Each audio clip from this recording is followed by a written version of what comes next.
तो आज हम लोग क्या पढ़ने वाले हैं? Escape velocity. मतलब क्या? कोई बंधु ऐसा है जिसको एक वेलोसिटी प्रोवाइड की जाए जिससे वो क्या करेगा, अर्थ के ग्रेविटेशनल फील्ड से कहां चला जाए, बाहर चला जाए, या किसी भी प्लेनेट के ग्रेविटेशनल फील्ड से बाहर चला जाएगा। तो खुद सोच के बताओ, यदि कोई बहादुर अर्थ के ग्रेविटेशनल फील्ड या किसी भी प्लेनेट के ग्रेविटेशनल फील्ड से बाहर चला जाएगा तो क्या होगा? क्या वो वापस आ सकता है? कैसे आ सकता है? घूम के। वेलोसिटी क्या होती है? एक मिनिमम वेलोसिटी, जिस वेलोसिटी से किसी ऑब्जेक्ट को किसी भी प्लेनेट से यदि प्रोजेक्ट करते हैं तो वो उसके ग्रेविटेशनल फील्ड से क्या हो, बाहर चला जाए। ग्रेविटेशनल फील्ड से बाहर जाने का मतलब ये होता है कि मान लो हम हैं, मेरा ग्रेविटेशनल फील्ड यहां तक है, ओके, जो ही ये मेरे ग्रेविटेशनल फील्ड में जब तक रहेगा तो क्या होगा, इसके ऊपर फोर्स लगेगा मेरी तरफ, तो ये वापस आ सकता है। लेकिन जो ही ग्रेविटेशनल फील्ड से ये बाहर चला जाएगा तो क्या होगा, इसके ऊपर ग्रेविटेशनल फोर्स लगना बंद, तो वहां तो क्या होगा, चला गया।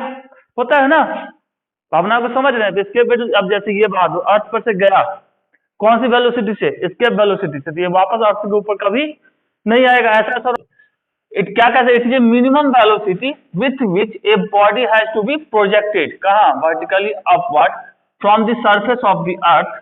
ठीक है, कहां से? ये हमारा अर्थ है, इस अर्थ से हम एक मिनिमम वेलोसिटी के साथ हम किसी बॉडी को प्रोजेक्ट करते हैं, ये अर्थ बोलो या कोई भी प्लेनेट, सो दैट क्या हो कि just cross the gravitational field of the अर्थ। इसका ग्रेविटेशनल फील्ड कहां तक? अर्थ का कुछ यहां तक होगा, हर एक मास का ग्रेविटेशनल फील्ड होता है, तो इस ग्रेविटेशनल फील्ड को क्या कर जाए, क्रॉस कर जाए। यदि ये क्रॉस नहीं करता तो क्या हो सकता था, यदि यहां से हम इसको दिए और बहादुर यहां, इसके पास इतनी ही वेलोसिटी कि यहीं तक पहुंच पाए, मतलब यहां पे जब पहुंच के उसकी वेलोसिटी क्या हो जाएगी, जीरो। यही होता है ना, मैक्सिमम हाइट पहुंचने के बाद बॉडी क्या होती है, उसकी वेलोसिटी जीरो, तो बॉडी कहां आती है, वापस नीचे। तो ये या तो नीचे आ जाएगा वापस, या क्या करेगा, इसके अराउंड ये चक्कर लगाना शुरू कर देगा। जैसे सैटेलाइट वगैरह जो होती है वो क्या करते हैं, चक्कर लगाते हैं अर्थ के, तो या तो चक्कर लगाएगा या क्या करेगा, ये वापस से अर्थ के ऊपर गिर जाएगा। अब जैसे इसको भी हम प्रोजेक्ट किए, ये भी तो प्रोजेक्ट ही किया ना वर्टिकली अपवर्ड, इसकी वेलोसिटी क्या थी, इसके वेलोसिटी से काफी कम, ये कहां आ गई, वापस से नीचे। इसको और ज्यादा वेलोसिटी देते तो ये हो सकता था कि ऐसे जगह पहुंच जाए जहां से ये क्या हो, इस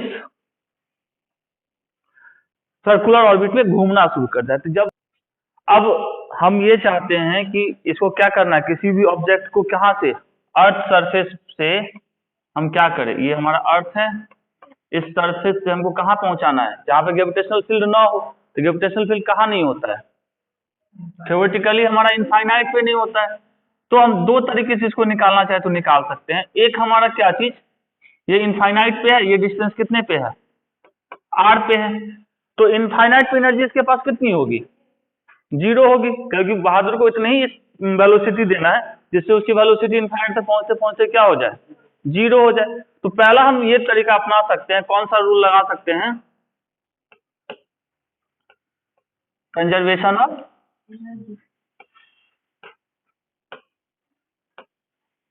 पहला ये मेथड लगा के कर सकते हैं। पहला, एट दी सरफेस, सरफेस पे हमारे पास एनर्जी क्या होगी, इस ऑब्जेक्ट के पास। सबसे पहली बात, इसको कुछ वेलोसिटी से भेजा जा रहा है, उसको हम क्या बोलते हैं, वी। इसके वेलोसिटी को हम लोग वी से डिनोट करते हैं, और इसके पास कुछ पोटेंशियल एनर्जी होगा, कुछ काइनेटिक एनर्जी होगा। मतलब कह सकते हैं एट सरफेस पे kinetic energy plus potential energy लिखा जा सकता है एकदम आराम से। काइनेटिक एनर्जी क्या होगा, जिस वेलोसिटी से इसको क्या किया गया है, लॉन्च किया गया, मतलब हाफ एम, इसके वेलोसिटी से भी लिख लेते हैं इसको। अब इसके पोटेंशियल एनर्जी की बात करें तो पोटेंशियल एनर्जी कितनी होती है सरफेस पे, minus G M, M divided by capital R, इतना होता है। अब एट इंफिनिटी, इंफिनिटी पे क्या होगा इसके पास टोटल एनर्जी,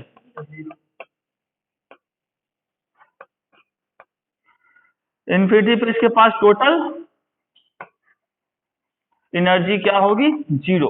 हम कह सकते हैं according to conservation of energy से कि हमारा 1/2 half M V E square is equal minus G M M divided by R is equal to 0 लिख सकते हैं। भावनाओं को समझ रहे हैं?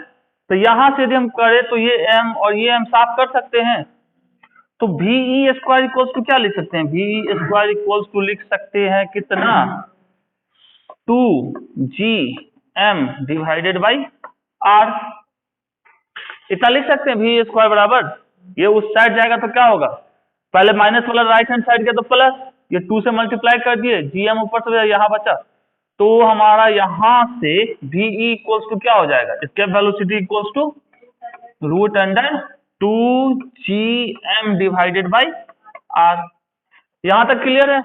इसको भी ध्यान रखिएगा, आगे हम लोग यूज करेंगे। अब इसको हम चाहते हैं स्मॉल जी के टर्म में लिखना। स्मॉल जी के टर्म में लिख सकते हैं?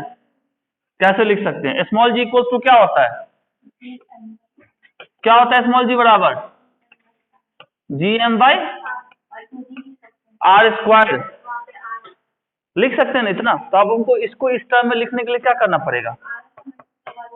ऊपर नीचे आर से मल्टीप्लाई कर देंगे तो हमारा क्या हो जाएगा? GM divided by R square into 2R लिखा जा सकता है। अब इसके जगह पे क्या लिख लिए? Root under 2GR। तो इस दोनों इक्वेशन से हमको क्या समझ में आ रहा है? क्या ये ऑब्जेक्ट के ऊपर डिपेंड कर रहा है कि ऑब्जेक्ट का मास क्या है, या ऑब्जेक्ट को किस एंगल से फेंका जा रहा है? तो किसके ऊपर ये डिपेंड कर रहा है? किसके? जिस भी प्लेनेट के ऊपर हमें उसके मास से, यूनिवर्सल कांस्टेंट हमारा जो जी है उस पे, और रेडियस किसका? प्लेनेट का, जिस प्लेनेट से प्रोजेक्शन किया जा रहा है। यहाँ भी जी स्मॉल जी किसके ऊपर डिपेंड करता है? तो होगा प्लेनेट के ऊपर। आर प्लेनेट का लेना। तो यहाँ पे ऑब्जेक्ट कितना बड़ा है इससे हमको कोई मतलब नहीं, वो कैसा है नहीं है इससे भी कोई मतलब नहीं ना है। यहाँ कहीं भी एंगल का कोई कॉन्सेप्ट आया कि माइनस में, प्लस में, कहीं भी कुछ भी, तो मतलब किस एंगल से फेंका गया इससे भी हमको कोई मतलब नहीं है। तो यहाँ तक ठीक है। अब यदि हम चाहते हैं इसको डेंसिटी के टर्म में लिखना, डेंसिटी के टर्म में लिख सकते हैं? कैसे लिख सकते हैं? क्या जानते हैं डेंसिटी?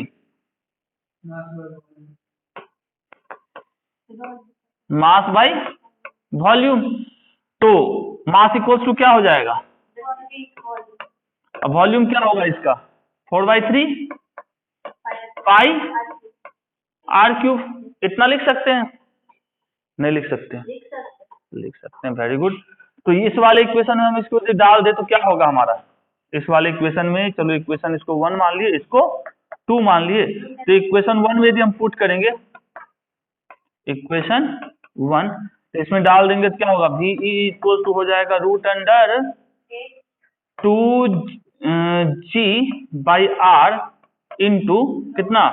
रो इंटू 4/3 पाई आर क्यूब। इतना होगा।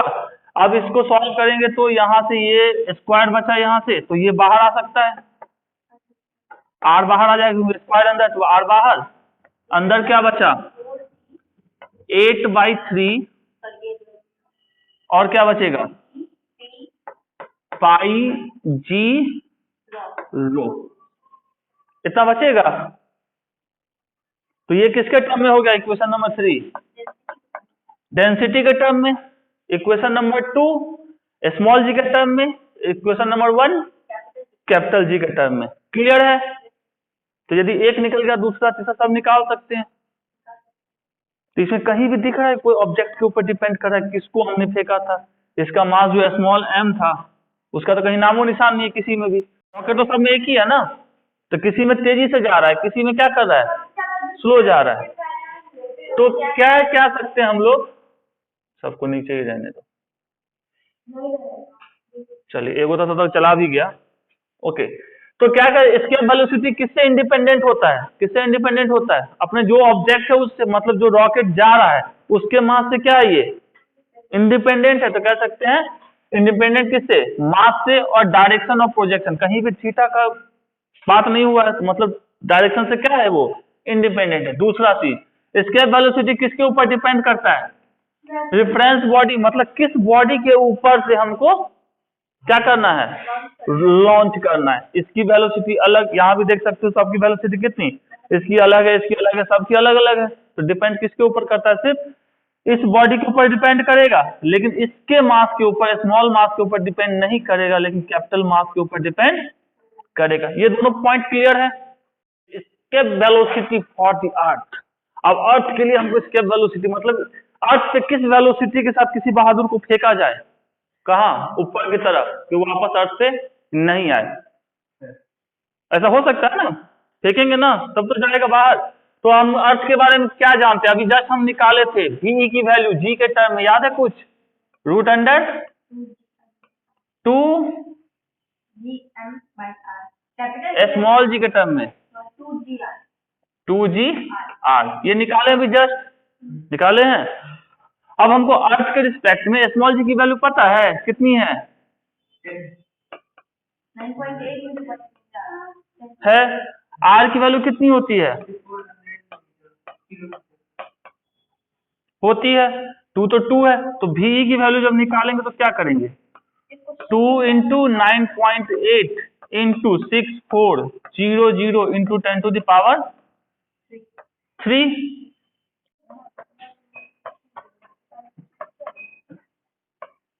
अब तो नहीं कर सकते हैं, इसको जब सॉल्व करोगे ये आएगा 11.2 into 10 to the power 3 metre पर सेकंड। तो इसको हम लिख सकते हैं किलोमीटर पर सेकंड में, एक लाइन में। अब जस्ट बात किए थे क्या? If a body projected with किसके वेलोसिटी लेस, किसके रिस्पेक्ट में? स्केप वेलोसिटी से। यदि स्केप वेलोसिटी से कम स्पीड किसी बॉडी को प्रोजेक्ट करेंगे तो क्या होगा? बॉडी स्केप वेलोसिटी पे नहीं है तो स्वाभाविक वापस वो घूम के पृथ्वी पे आ सकती है। जैसे इसको हमने ऊपर फेंका, ये वापस आया, ये वेलोसिटी क्या थी? स्केप वेलोसिटी से कम थी। तो या तो वो क्या होगा? धरती पे वापस आ जाएगा, नहीं तो क्या करेगा? एक हाइट पे जाके इसके राउंड चक्कर लगाता रहेगा। तो कह सकते हैं moving an orbit around the planet, या may fall down back to the planet, या धरती पे आके गिरेगा या क्या करेगा? धरती का चक्कर लगा रहेगा। तो सैटेलाइट जो भी हमारे होते हैं वो क्या होते हैं? अर्थ के ग्रेविटेशनल फील्ड में होता है, ग्रेविटेशनल फील्ड से बाहर नहीं होता। यदि बाहर होता तो अर्थ पे क्यों चक्कर लगाएगा? समझ रहे भावनाओं को? अब क्या किया कि यदि कोई बॉडी है उसको हमने क्या किया, यहां ध्यान दो, उसको हमने जो हमारे स्केप वेलोसिटी उससे ज्यादा वेलोसिटी के साथ हम क्या किए? इसको प्रोजेक्ट किए। तब क्या होगा कहानी? तब क्या होगा? बॉडी हमारा किसमें मूव कर जाएगा? इंटरप्लेनेटरी या इंटरस्टेलर स्पेस के अंदर। अब ये क्या होता है? हो जाएगा। तो अब मान लो इनिशियली वेलोसिटी इसकी क्या रही होगी? v। इनिशियल वेलोसिटी क्या है इसके पास? v वेलोसिटी, जो किससे? स्केप वेलोसिटी से क्या है? ज्यादा है। तो कंजर्वेशन ऑफ एनर्जी की हम बात करें। अब इनिशियल जो इसकी एनर्जी होगी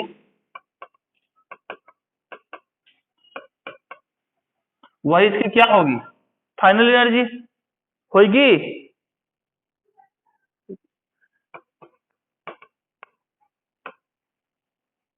तो इनिशियल एनर्जी क्या होगा? ये बॉडी हमारा है, ये इसके ऊपर ये हमारा मास है, इसको v वेलोसिटी के साथ क्या किया गया? प्रोजेक्ट किया गया। तो इसके पास इनिशियल एनर्जी क्या होगी? क्या होगी? सबसे पहले half square minus potential square. Potential का होगा ना एनर्जी, पोटेंशियल एनर्जी क्या होता है? GM by capital R। अब ये कहां पहुंच गई? यहां से जब निकल गया तो इसके पास मान लो ये ग्रेविटेशनल फील्ड है, यहां से जब ये बाहर निकल रहा होगा, पहले केस में क्या था? जहां पे इसको पहुंचना है ग्रेविटेशनल फील्ड को क्रॉस करवाना था, मिनिमम वेलोसिटी, मतलब यहां पहुंचा होगा तो वेलोसिटी पहले वाले केस में क्या हो जानी थी? 0। लेकिन इस केस में क्या है? इसके वेलोसिटी से ज्यादा से यदि हम फेंक रहे हैं तो वहां पे कुछ ना कुछ तो वेलोसिटी होगी। तो यहाँ पे वेलोसिटी मान लो हम मान लिए v डैश, ठीक है। ग्रेविटेशनल फील्ड जो ही क्रॉस करने वाला, यहाँ पे इसके पास पोटेंशियल एनर्जी क्या होगी? 0। इनफाइनाइट तो पहुंच गया ना, लेकिन इसके पास कुछ तो एनर्जी होगी, मतलब वेलोसिटी होगा। तो वो इसकी यदि एनर्जी की बात करें फाइनल पे, तो इसकी काइनेटिक एनर्जी कितना? हाफ m v डैश का स्क्वायर होगा, प्लस पोटेंशियल एनर्जी वहां पे क्या होगा? इसके पास 0। इनफाइनाइट पोटेंशियल 0 होती है हमारी। अब इसको थोड़ा सा ये m से ये m और ये m साफ, ठीक है। चलो हाफ से हम काटते हैं तो यहां से बच जाएगा हमारा v square minus 2g m/r, सब में से 1/2 कॉमन ले लिए दोनों साइड से, इज इक्वल टू कितना, यहां से v डैश का स्क्वायर होगा, यहां से हाफ कॉमन लिए तो इसका तो क्या बचा v स्क्वायर, यहां से हाफ कॉमन लोगे तो नीचे तो 2 था नहीं, अरे कॉमन लेके तब ना उधर से काटोगे, तू कहा मैथमेटिक्स पढ़ती है, यहां से कॉमन ले सकते हैं ना 1/2, तो यहाँ 2 बच जाएगा। जब इसको ऊपर भी 2 नहीं है नीचे भी 2 नहीं है तो 2 ऊपर नीचे ले सकते हैं, तो नीचे वाले को बाहर कर लिए ऊपर वाले को रहने दिए, तो इधर भी 1/2 कॉमन आ गया, 1/2 इधर भी है, दोनों का 1/2 साफ। मतलब वही भी छठा सतवां वाला क्वेश्चन सब पूछोगे किससे काम चलेगा, इतना लिख सकते हैं। अभी जस्ट VE का क्या निकाले थे, VE इक्वल टू कितना था, अभी जस्ट निकाले हैं, कितना निकाले हैं, √2 तो VE स्क्वायर का इतना लिखा जा सकता है। तो यहाँ पे हमको क्या दिख रहा है, 2gm/r दिख रहा है, इसके लिए हम क्या लिख सकते हैं, v square equals to v square minus VE का स्क्वायर इज इक्वल्स टू कितना, v डैश का स्क्वायर। कोई तकलीफ यहाँ पे।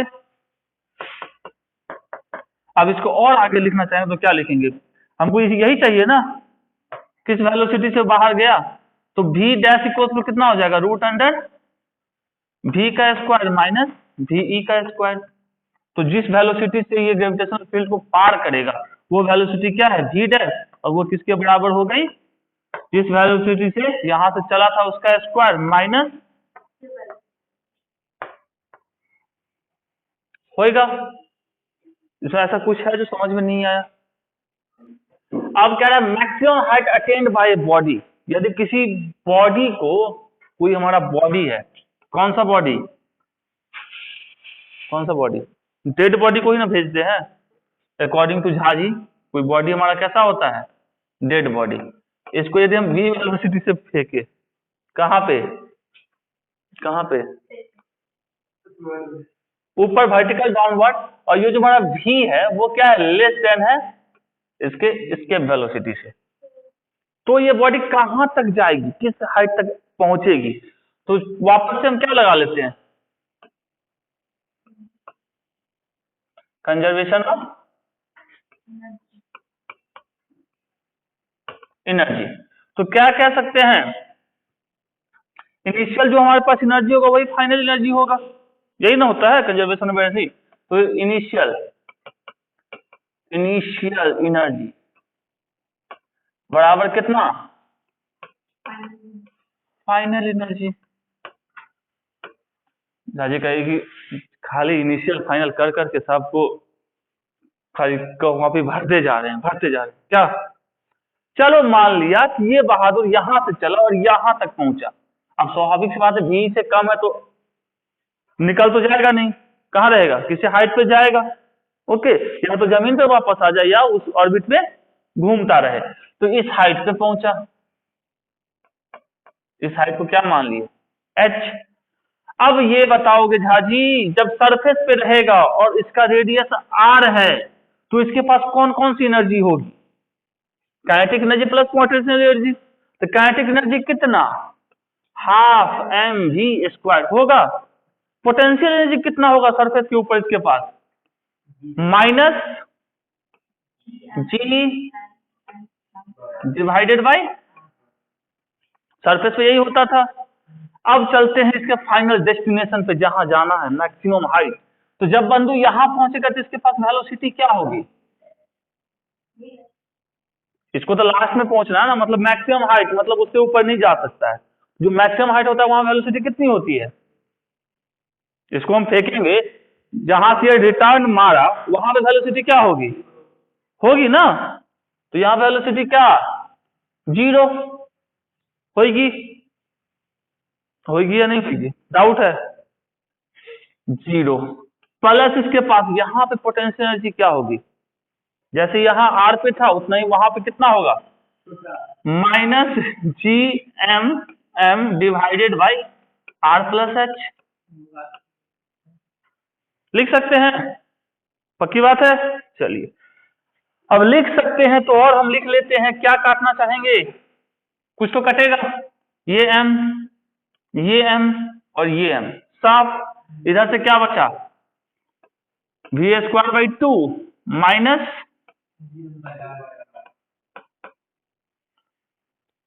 इज इक्वल्स टू, इधर से क्या बचा, minus G M by R plus H, ये बचेगा।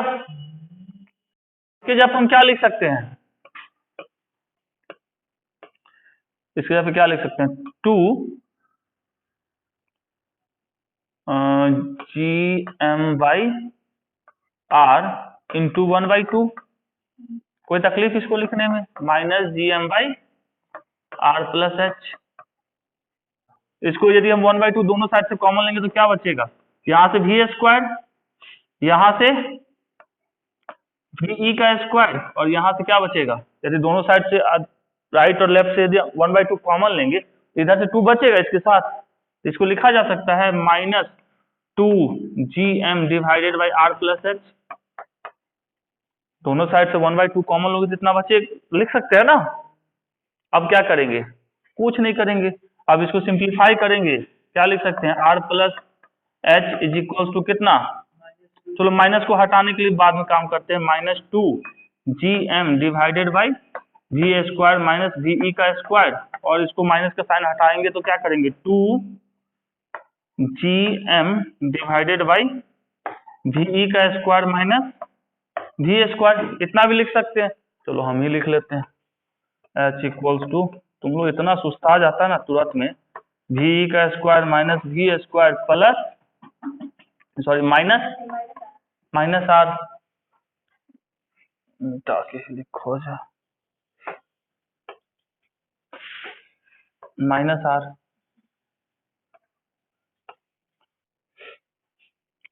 इस दोनों में से यदि हम आर कॉमन लेंगे तो क्या बचेगा इसमें, 2 G M divided by R, इतना बचेगा। अरे इसमें से आर कॉमन लोगे तो नीचे एक आर आ जाएगा, नहीं आएगा, नहीं है इसलिए तो लिए हैं, आर बाई आर कर सकते हैं, तो आर बाई आर करेंगे तो एक आर यदि बाहर लेते हो तो अंदर नीचे से एक डिवाइड करना पड़ेगा, यहाँ आर था, यहाँ से -1 हुआ। अब 2 जी एम बाई आर क्या होता है, भी होता है, पढ़े हैं, भी का स्क्वायर होता है, तो इसको लिख सकते हैं वी का स्क्वायर डिवाइडेड बाई वी का square minus V square minus 1। अब इसको और सॉल्व करोगे तो क्या हो जाएगा, ये आर कितना होगा सॉल्व करके, V square divided by V का स्क्वायर माइनस वी स्क्वायर, इतना होगा। लास्ट में लिख लोगे एच बराबर कितना आ जाएगा, आर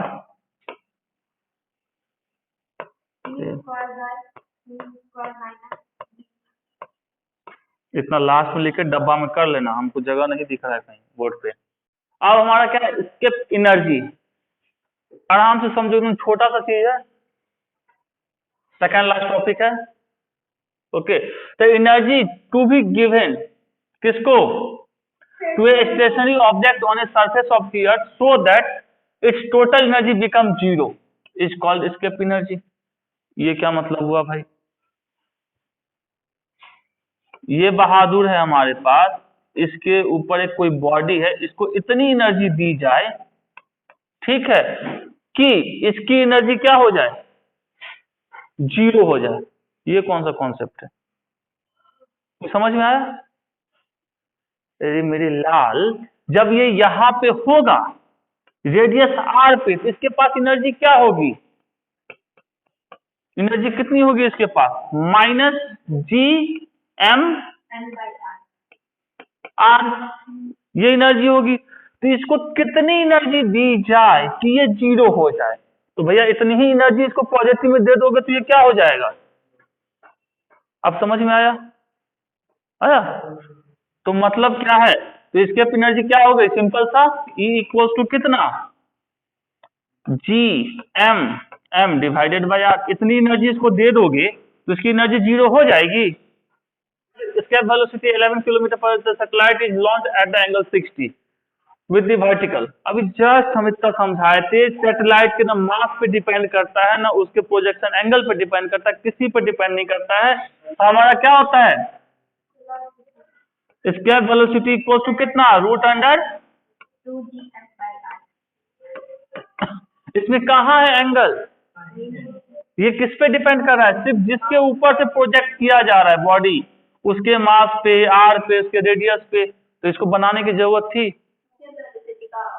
हम लोग को क्या पता है, भी किसके टर्म में ये बोल रहा है हमको, डेंसिटी और किसके, रेडियस के टर्म में। तो हम लोग को फॉर्मूला निकाले थे डेंसिटी और रेडियस के टर्म में, क्या था, आर रूट अंडर 8/3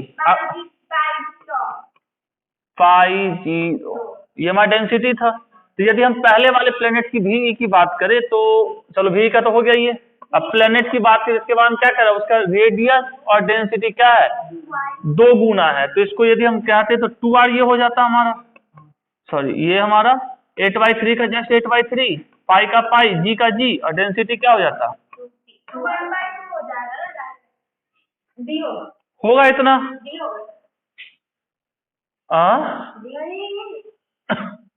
लग तो रहा है।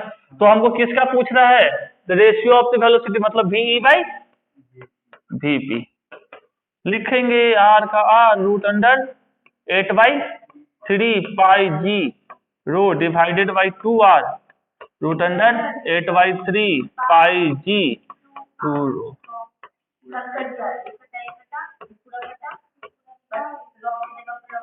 बचा क्या यहाँ से 1/, इससे अब नीट लिखा हुआ देखो तो क्या समझना है, ये तो क्वेश्चन बनना ही बनना है।